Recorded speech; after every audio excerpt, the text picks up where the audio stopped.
నమస్కారం metro news కి స్వాగతం. ముందుగా ముఖ్యాంశాలు. అమరావతి నేచర్ కాన్సెప్ట్ తో రాజధాని నిర్మాణం ఉండాలి.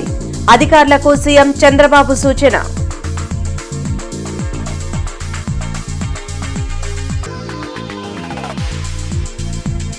ఏపీకి పెట్టుబడులు రాకుండా జగన్ ఇంకా కుట్రలు చేస్తున్నారు.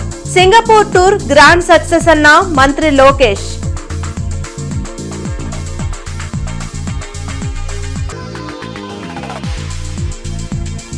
పరామర్శల పేరుతో మాజీ సీఎం జగన్ బల ప్రదర్శన చేస్తున్నారు. మండిపడ్డ హోంమంత్రి అనిత.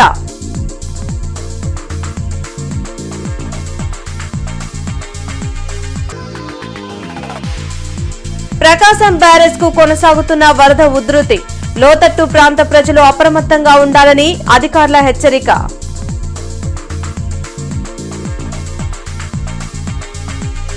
రాజధాని Amaravati beautification green blue master plan పై ముఖ్యమంత్రి చంద్రబాబు సమీక్షించారు. వెలగపూడి సచివాలయంలో నిర్వహించిన ఈ సమీక్షకు పురపాలక శాఖ ముఖ్య కార్యదర్శి సురేష్ కుమార్, ఏడీసీ సీఎండీ పార్థసారథి, ఇతర ఉన్నతాధికారులు హాజరయ్యారు. అమరావతిలో అంతర్జాతీయ స్థాయి ప్రమాణాలతో పార్కులు, హరిత ప్రాంతాలు ఉండేలా చర్యలు తీసుకోవాలని అధికారులను సీఎం ఆదేశించారు. ఔషధ మొక్కలను నాటడంతో పాటు గ్రీన్ బెల్ట్ ప్రాంతంలో దేశీయ వృక్ష జాతులు ఉండేలా చూడాలని స్పష్టం చేశారు. రివర్ ఫ్రంట్ కూడా సుందరంగా కనిపించేలా శ్రద్ధ పెట్టాలని చంద్రబాబు పేర్కొన్నారు. సింగపూర్ పర్యటన విజయవంతమైందని, 5 ఏళ్లలో 45,000 కోట్ల పెట్టుబడులకు ఒప్పందాలు కుదిరాయని మంత్రి నారా లోకేష్ తెలిపారు. తాము ఎంఓయూలు చేయటం లేదని, నేరుగా కార్యరూపంలోకి తెస్తున్నామని చెప్పారు. ఉండవల్లిలోని క్యాంప్ కార్యాలయంలో మంత్రి నారా లోకేష్ మీడియాతో మాట్లాడారు. సింగపూర్ పర్యటన విజయవంతమైందన్న ఆయన దేశంలోనే అతిపెద్ద స్టీల్ ప్లాంట్, డేటా సెంటర్లు ఏపీలో ఏర్పాటు కాబోతున్నాయని వెల్లడించారు. రాష్ట్రానికి పెట్టుబడులు రాకుండా సింగపూర్ అధికారులకు ఈమెయిల్ పంపించారని, మురళీకృష్ణ అనే వ్యక్తికి వైసీపీతో సంబంధాలు ఉన్నాయని తెలిపారు. రాష్ట్రాభివృద్ధి కోసం పలు రాష్ట్రాల్లో పార్టీలు కలిసికట్టుగా పనిచేస్తుంటే ఇక్కడ మాత్రం చెడగొట్టేందుకు కుట్రలు చేయడం దురదృష్టకరమని లోకేష్ అన్నారు. మేమందరం అహర్నిశలు కష్టపడుతున్నాం. గౌరవ ముఖ్యమంత్రి గారు అయితే సింగపూర్లో 8 ఆయన మీటింగ్లు మొదలు పెడితే రాత్రి 11:30 వరకు మీటింగ్లు నిర్వహిస్తున్నారు. అంటే ఆంధ్ర రాష్ట్రానికి పెట్టుబడులు తీసుకురావాలి, యువతకి ఉద్యోగాలు ఉపాధి తీసుకురావాలని ఆయన అహర్నిశలు కష్టపడుతున్నారు. ఆయన అంత కష్టపడుతుంటే మేము కనీసం ఇంకో గంట ఎక్కువ కష్టపడాలని మేమందరం పరిగెడుతున్నాం. ఇదంతా జరుగుతున్న సమయంలో ఒక వ్యక్తి, మురళీకృష్ణ అని ఒక వ్యక్తి, సింగపూర్ ప్రభుత్వానికి ఈమెయిల్ పంపించాడు. అక్కడున్న మంత్రులందరికీ, అధికారులందరికీ, సింగపూర్ హై కమిషనర్తో సహా ఆ వ్యక్తి ఈమెయిల్ పంపించాడు. ఆంధ్ర రాష్ట్రంలో అన్స్టేబుల్ గవర్నమెంట్ ఉంది, రేపో మాపో ప్రభుత్వం మారిపోతుంది, మీరు ఆంధ్ర రాష్ట్రంతో ఒప్పందాలు చేసుకోవద్దు అని క్లియర్గా అతను చెప్పారు. మేము అందరం ఆశ్చర్యపోయాం. మరి ఇంత కష్టపడుతున్నాం, పెట్టుబడులు తీసుకొద్దామని మేము ప్రయత్నిస్తాం, ఎవర్రబ్బాయి ఈ వ్యక్తిని మేము చెక్ చేస్తే ఏకంగా ఆ వ్యక్తి పెద్దిరెడ్డి రామచంద్రారెడ్డి కంపెనీ పిఎల్ఆర్ కన్స్ట్రక్షన్స్లో పనిచేస్తున్న వాళ్ళతో అనేకసార్లు మాట్లాడారు. వైకాపాకి చెందిన మాజీ ఎమ్మెల్యేలతో కూడా అతను మాట్లాడారు. అంటే వాళ్ళు ఒక వ్యక్తిని ప్రోత్సహించి అతని చేత ఒక ఈమెయిల్ పెట్టిస్తే ఇవన్నీ ఆగిపోతాయి, అభివృద్ధి జరగదు, అప్పుడు తిప్పి మమ్మల్ని తిట్టచ్చు, అభివృద్ధి జరగలేదని ప్రయత్నం చేస్తున్నాడు Jagan Reddy. This is criminalization of politics. ఒక మహిళా వ్యక్తిత్వం గురించి నీచంగా మాట్లాడిన వ్యక్తిని మాజీ సీఎం జగన్ పరామర్శించడానికి వెళ్లడం జుగుప్సాకరంగా ఉందని హోంమంత్రి అనిత వ్యాఖ్యానించారు.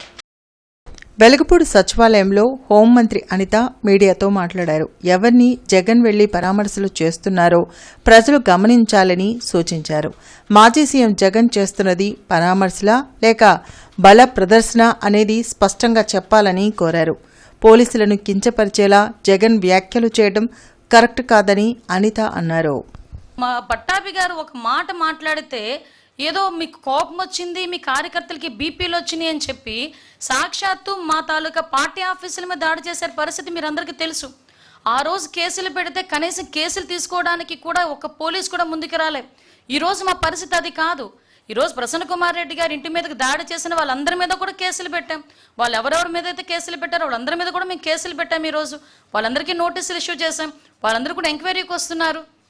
అంటే ఈరోజు ప్రజాస్వామ్యబద్ధంగా ఎవరికైనా అన్యాయం జరిగినా పూర్వాపరాలు ఎలా ఉన్నా కూడా ప్రాథమిక విచారణ నిమిత్తం కేసులు పెట్టే బాధ్యత కూడా మేము తీసుకుంటున్నాం. ఎగువన కురుస్తున్న వర్షాలతో కృష్ణానదికి వరద ప్రవాహం కొనసాగుతుంది. నాగార్జున సాగర్ డ్యాం గేట్లు ఎత్తి దిగువకు నీటిని విడుదల చేస్తూ ఉండడంతో పులిచింతల ప్రాజెక్ట్, ప్రకాశం బ్యారేజ్లకు వరద నీరు పెద్ద ఎత్తున వచ్చి చేరుతోంది. దీంతో ప్రకాశం బ్యారేజ్ గేట్లు ఎత్తి దిగువకు నీటిని అధికారులు విడుదల చేస్తున్నారు. లోతట్టు ప్రాంత ప్రజలు అప్రమత్తంగా ఉండాలని, నదిలో చేపల వేటకు వెళ్లవద్దని హెచ్చరించారు. వరద ప్రవాహాన్ని ఎప్పటికప్పుడు అధికారులు అంచనా వేస్తూ తగు చర్యలు చేపడుతున్నారు. గత ప్రభుత్వం తూర్పు నియోజకవర్గాన్ని అధోగతి పాలు చేసిందని ఎమ్మెల్యే నసీర్ అహ్మద్ అన్నారు. సుపరిపాలనలో తొలి అడుగు కార్యక్రమంలో భాగంగా 11వ డివిజన్లోని ఆనందపేటలో ఎమ్మెల్యే నసీర్ అహ్మద్ పర్యటించారు. ప్రతి ఇంటికి వెళ్లి కూటమి పాలనలో అమలవుతున్న సంక్షేమ పథకాలు వివరించి వారి సమస్యలను అడిగి తెలుసుకున్నారు. ఈ సందర్భంగా ఎమ్మెల్యే మాట్లాడుతూ 11వ డివిజన్లో శానిటేషన్, రేషన్ కార్డుల సమస్యలు మా దృష్టికి వచ్చాయని తెలిపారు. ప్రజలందరికీ అవసరమైన అన్ని మౌలిక వస్తువులు కల్పించేందుకు కూటమి ప్రభుత్వం కృషి చేస్తుందని చెప్పారు. ఈ కార్యక్రమంలో డివిజన్ అధ్యక్షుడు ఉస్మాన్, మజర్, జమీర్, ముజీబ్, మల్లికా తదితరులు పాల్గొన్నారు. సుపరిపాలనలో తొలి అడుగుల కార్యక్రమంలో భాగంగా ఈరోజు ఆనందపేట ప్రాంతంలో పర్యటించడం జరుగుతూ ఉంది. ముఖ్యంగా పేద ప్రజలు నివసించేటువంటి ఈ ప్రాంతంలో అనేక రకాల సమస్యలు ఉన్నాయి. గత 5 సంవత్సరాల నుంచి కనీసం ఇటువైపు తొంగి చూసినటువంటి పరిస్థితి లేదు. ఎన్నికల తర్వాత దాదాపు 3 సార్లు ఈ ప్రాంతంలో పర్యటించడం జరిగింది. ముఖ్యంగా ఇక్కడ నివసించేటువంటి పేద వర్గాలు, ముఖ్యంగా పారిశుద్ధ్య కార్మికులు ఎక్కువ శాతం ఉండేటువంటి ప్రాంతం ఈ ప్రాంతం రెల్లి బజారు. దీంట్లో వీళ్ళందరూ కూడా సంక్షేమ కార్యక్రమాలు అవుట్సోర్సింగ్ ఉద్యోగస్తులకి ఎవరికి కూడా అందట్లేదనేటువంటి మాట వీళ్ళందరూ కూడా చెప్తా ఉన్నారు. దీని మీద ప్రత్యేకమైనటువంటి శ్రద్ధ తీసుకొని ప్రభుత్వ దృష్టికి తీసుకొని వెళ్ళి ముఖ్యంగా పారిశుద్ధ్య కార్మికులు, రెక్కాడితే డొక్కాడనటువంటి కుటుంబాల్లో నివసించేటువంటి వీళ్ళందరికీ కూడా తప్పకుండా సంక్షేమ కార్యక్రమాలు కూడా భాగస్వామ్యం ఇవ్వాల్సినటువంటి అవసరం ఉంది. తప్పకుండా గౌరవ ముఖ్యమంత్రి గారి దృష్టికి తీసుకొని వచ్చి ఈ ప్రాంతంలో నివసించేటువంటి ప్రతి ఒక్క తల్లికి కూడా ఈ సందర్భంగా మాటిస్తా ఉంది. బృందావన గార్డెన్స్ లోని ఎన్టీఆర్ స్టేడియం నూతన పాలక మండలి ఎన్నికలు ఆగస్టు 18వ తేదీన జరగనున్నాయి. ఎంతో కాలంగా గార్డెన్స్లోని ఎన్టీఆర్ స్టేడియంకు ఎలక్టెడ్ పాలక మండలి లేకపోవడంతో కార్పొరేషన్ అధికారులు ఎన్నికల ప్రక్రియ మొదలుపెట్టారు. దానిలో భాగంగా ఇప్పటి వరకు 25 మంది నామినేషన్లు దాఖలు చేశారు. మొత్తం పాలక మండలి సభ్యులు 7గురిని ఎన్నుకోవాల్సి ఉంది. అయితే ఈ ఎన్నికల్లో పోటీ చేసేందుకు పలువురు ఉత్సాహంగా నామినేషన్లు దాఖలు చేస్తున్నారు. ఆగస్టు 1వ తేదీ మధ్యాహ్నం 1 గంట వరకు నామినేషన్లకు గడువు ఉండగా చివరి రోజు ఎక్కువ నామినేషన్లు పడే అవకాశం ఉంది. నంబూరు గ్రామంలోని ఎస్టీ కాలనీ వాసులకు వర్షాలు పడుతున్నప్పుడు ఆసరాగా ఉండటానికి విలేజ్ రీకన్స్ట్రక్షన్ ఆర్గనైజేషన్ సభ్యులు పరదా పట్టాలను పంపిణీ చేయు కార్యక్రమానికి జిల్లా కలెక్టర్ ఎస్ నాగలక్ష్మి ముఖ్య అతిథిగా పాల్గొన్నారు. నంబూరు ఎస్టీ కాలనీ వాసులు ఇళ్ల స్థలాలు లేక పడుతున్న బాధలు, కనీస అవసరాలు తీర్చుకునే అవకాశాలు లేవని, వర్షం పడినప్పుడు ఇళ్లలోకి నీరు చేరి పడుతున్న బాధలు కలెక్టర్ దృష్టికి తీసుకెళ్లగా సమస్యలు స్వయంగా తెలుసుకోవడానికి కలెక్టర్ నంబూరు కాలనీలో పర్యటించారు. అనంతరం జరిగిన సభలో కలెక్టర్ మాట్లాడుతూ కాలనీల్లో పరిస్థితులు పరిశీలించడం జరిగిందని, ముందుగా ప్రభుత్వం ఏమైనా పథకాలు అమలు చేయాలంటే ఆధార్, రేషన్ కార్డులు కావాలని, వాటిని ముందుగా ఇప్పిస్తానని, తదుపరి ప్రభుత్వ పింఛన్లు, తల్లికి వందనం, ఆరోగ్య సేవలు నమోదు అవటానికి అవకాశం కల్పిస్తానన్నారు. చిన్నపిల్లలకి ఆధార్ కార్డులు, స్కూల్లో చేరేందుకు కుల ధృవీకరణ, ఇన్కమ్ సర్టిఫికెట్లు జారీ చేస్తామని, ఓటర్ కార్డులు మార్పు చేస్తామని తెలిపారు. స్వచ్ఛ గుంటూరు, క్లీన్ గుంటూరు కాన్సెప్ట్ లో మిషన్ గ్రీన్ గుంటూరు నినాదంతో లోగో డిజైన్ల కోసం నగర ప్రజలు, స్టేక్ హోల్డర్స్, విద్యార్థులు, వివిధ సంస్థల నుండి డిజైన్ల ఆహ్వానానికి విశేష స్పందన లభిస్తుందని కమిషనర్ పులి శ్రీనివాసులు తెలిపారు. ఈ సందర్భంగా కమిషనర్ పులి శ్రీనివాసులు మాట్లాడుతూ మిషన్ గ్రీన్ గుంటూరుని ప్రజల్లోకి విస్తృతంగా తీసుకువెళ్లేలా ఆకర్షణీయమైన డిజైన్లతో కూడిన లోగో కోసం ప్రజలు, విద్యార్థులు, స్టేక్ హోల్డర్స్ నుండి డిజైన్లు ఆహ్వానిస్తున్నామన్నారు. ఆసక్తి కలిగిన వారు తాము రూపొందించిన లోగో డిజైన్ను సెల్ఫ్ డిక్లరేషన్, పేరు, ఫోన్ నెంబర్ వంటి వివరాలతో ఆగస్టు 5వ తేదీలోపు పంపవచ్చని తెలిపారు. డిజైన్లను జీఎంసీ ఏర్పాటు చేసిన కమిటీ ద్వారా పరిశీలించి ఉత్తమ డిజైన్ను ఎంపిక చేసి వారికి నగదు బహుమతితో పాటు జీఎంసీ ప్రశంసా పత్రాన్ని కూడా అందిస్తామన్నారు. రాజధానిలో 2వ విడత భూసేకరణ ఆపాలంటూ ఆంధ్ర రాష్ట్ర సమితి పార్టీ అధ్యక్షులు జంజనం కోటేశ్వరరావు చేపట్టిన రిలే నిరసన 32వ రోజుకు చేరింది. నిడుముక్కల గ్రామంలో రాజధాని ల్యాండ్ పోలింగ్ కు వ్యతిరేకంగా జేకేఆర్ ఆధ్వర్యంలో రిలే నిరాహార దీక్షలు జరుగుతున్నాయి. ఈ సందర్భంగా కోటేశ్వరరావు మాట్లాడుతూ రాజధాని నిర్మాణం కోసం మొదటి విడత సేకరించిన భూమిని అభివృద్ధి చేయాలని కోరారు. రెండో విడత ల్యాండ్ పూలింగ్ చేయమని ముఖ్యమంత్రి చంద్రబాబు నాయుడు ఖచ్చితమైన హామీ ఇచ్చే వరకు ఈ రిలే నిరాహార దీక్షలు ఆపేది లేదని స్పష్టం చేశారు. నేనైతే స్పష్టమైన హామీ సీఎం గారు ఇవ్వాలి, ప్రెస్ మీట్ ద్వారా కానీ సరే. ఆయన సీఎం గారు మేము ఇక సెకండ్ పూలింగ్ తీసుకోవటం లేదు, ఫస్ట్ పూలింగ్ తీసుకున్నది డెవలప్మెంట్ చేసిస్తాం అని చెప్పాలి. Inner ring road, outer ring road ఏ అయితే సర్వే నెంబర్లు వదిలారో ఆ ప్రకారంగా భూసేకరణ చేసిస్తామని చెప్పాలి. అంతేగాని ఎవరో ఏదో మాట్లాడితే ఈ దీక్ష శిబిరం తీసేసుకొని దీక్ష మానేసుకొని వెనకాడుగు వేయటం అనేది అది జరగదు. విద్యుత్ భారాలు స్మార్ట్ మీటర్ల విధానాన్ని వ్యతిరేకిస్తూ ఆగస్టు 5న లిబర్టీ థియేటర్ ఎదుట ఉన్న కరెంట్ ఆఫీస్ వద్ద జరగనున్న సభను జయప్రదం చేయాలని ఐక్య ప్రజావేదిక పిలుపునిచ్చింది. ప్రజలపై భారాలు పెంచే ప్రీపెయిడ్ స్మార్ట్ మీటర్లను వ్యతిరేకిద్దామంటూ సిపిఐ, సిఐటియు, ఏఐటియుసి ఆధ్వర్యంలో అవగాహన ర్యాలీ నగరంలో నిర్వహించారు. ఈ సందర్భంగా సిపిఐ జిల్లా కార్యదర్శి జంగాల అజయ్ కుమార్, బి లక్ష్మణరావు మీడియాతో మాట్లాడారు. ప్రతి సంవత్సరం సర్దుబాటు ఛార్జీల పేరుతో సుమారు 15,000 కోట్లు కేంద్ర రాష్ట్ర ప్రభుత్వాలు ప్రజలపై భారాలు వేస్తున్నాయని మండిపడ్డారు. ఎన్నికల సమయంలో స్మార్ట్ మీటర్ల విధానానికి వ్యతిరేకంగా మాట్లాడిన మంత్రి లోకేష్ ఇప్పుడెందుకు మౌనంగా ఉన్నారని ప్రశ్నించారు. ప్రజలంతా ఈ స్మార్ట్ మీటర్ల విధానాన్ని వ్యతిరేకించాలని పిలుపునిచ్చారు. ఈ కార్యక్రమంలో మేడా హనుమంతరావు, అకిటి అరుణ్ కుమార్, ఆది నిక్కల్సన్, కోటా మాల్యాద్రి, జంగాల చైతన్య తదితరులు పాల్గొన్నారు. రాబోయే రోజుల్లో ఈ స్మార్ట్ మీటర్ల వల్ల మనం సెల్ ఫోన్ రీఛార్జ్ చేసుకున్నట్టుగా రీఛార్జ్ చేసుకోకపోతే అర్ధరాత్రి నుంచే కరెంటు కట్ అయిపోయేటటువంటి పరిస్థితి రాబోతూ ఉంది. అందుకని ప్రజలకు ఒకటే విజ్ఞప్తి చేస్తూ ఉన్నాం.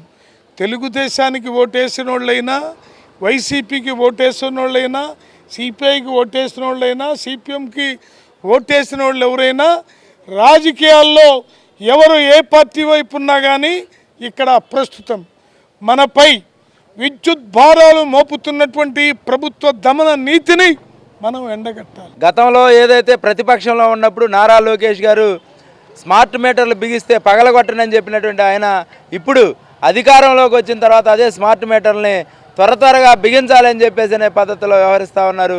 దీన్ని ఖండిస్తూ ఉన్నాం. ప్రజలపైన భారాలు మోపేదానికి వ్యతిరేకంగా అన్ని ప్రజా సంఘాలు, వామపక్ష ప్రజా సంఘాల ఆధ్వర్యంలో ఈ నెల ఆగస్టు 5వ తేదీన గుంటూరు నగరంలోని లిబర్టీ సినిమా హాల్ ఎదురున్నటువంటి విద్యుత్ సబ్స్టేషన్ దగ్గర మహాధర్నా జరగబోతా ఉంది. ఈ మహాధర్నాలో ప్రజలు పాల్గొనాలని చెప్పేసి కోరుతా ఉన్నాం. సరస్వతి శిశు మందిర్లోని విద్యార్థులకు Andhra bank retired manager Mattupalli Ravikumar sports డ్రెస్సుల్ని పంపిణీ చేశారు. పాతగుంటూరులోని సరస్వతి శిశు మందిర్ పాఠశాలకు ఆంధ్ర బ్యాంక్ రిటైర్డ్ ఉద్యోగులు వాటర్ కూలర్ బహుకరించారు. ఈ సందర్భంగా రిటైర్డ్ మేనేజర్ రవికుమార్ మాట్లాడుతూ ఆంధ్ర బ్యాంక్ విశ్రాంత ఉద్యోగుల సంఘం ఆధ్వర్యంలో ఎన్నో సామాజిక కార్యక్రమాలు నిర్వహిస్తున్నామని తెలిపారు. ఈ కార్యక్రమంలో అసిస్టెంట్ జనరల్ మేనేజర్ ఎస్ఎస్ఎస్ మూర్తి, అధ్యాపకులు, విద్యార్థులు పాల్గొన్నారు. అబ్దుల్ కలాము చిన్నపిల్లాడు, తను వెళతాడు, వెళ్ళగానే అక్కడ పక్షులు ఎట్లా ఎగురుతున్నాయి ఏంటి అని చెబుతారు. చెప్పగానే కొంత అర్థం అవుతుంది. ఆయన అంటాడు కదా, నేను పెద్ద అయిన తర్వాత విమానాన్ని ఎట్లాగా ఎగురుతుందో నేను అట్లాగా నేను దాన్ని కనిపెడతా అని చెప్పేసి చూస్తారనమాట. నాకు దాని మీద అభిరుచి ఉంది, ఇంట్రెస్ట్ ఉంది అని అంటే చూస్తారు. అప్పుడు గురువు గారు కూడా ఆయనకు సహాయం చేస్తా, నువ్వు మంచిది, నువ్వు ముందు విమానాన్ని నడపాలన్నా, లేకపోతే విమానం తయారు చేయాలన్నా, లేకపోతే మిసైల్స్ తయారు చేయాలన్నా కూడా నువ్వు మొదట ఏం చేయాలి అని అంటే నువ్వు బాగా శ్రద్ధగా చదువుకోవాలి. అట్లాగే ఆయన కళని ఆయన సాకారం చేస్తున్నారు అబ్దుల్ కలాం. మీరంతా కూడా మనం చిన్నప్పటి నుండే మనం ఏదో ఒక అభిరుచి ఉంటుంది, నేను పెద్ద అయిన తర్వాత ఇట్లా కావాలి అని చెప్పి. ఆంధ్రప్రదేశ్ గ్రామీణ bank chairman K Pramod Kumar Reddy జిల్లా కలెక్టర్ ఎస్ నాగలక్ష్మిని కలిసి శౌచాలయాల అభివృద్ధి కోసం బ్యాంకు తరపున 3,80,000 రూపాయల చెక్కుని అందించారు.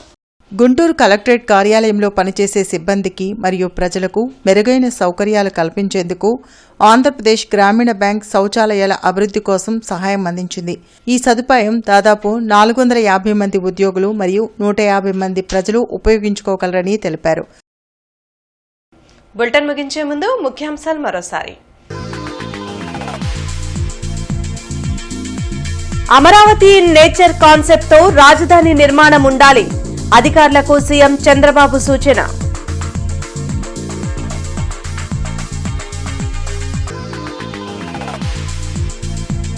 ఏపీకి పెట్టుబడులు రాకుండా జగన్ ఇంకా కుట్రలు చేస్తున్నారు.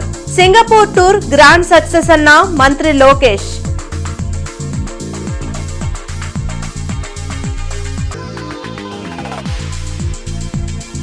పరామర్శల పేరుతో మాజీ సీఎం జగన్ బల ప్రదర్శన చేస్తున్నారు. మండిపడ్డ హోంమంత్రి అనిత.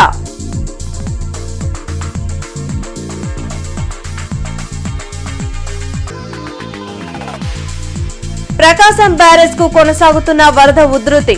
లోతట్టు ప్రాంత ప్రజలు అప్రమత్తంగా ఉండాలని అధికారుల హెచ్చరిక.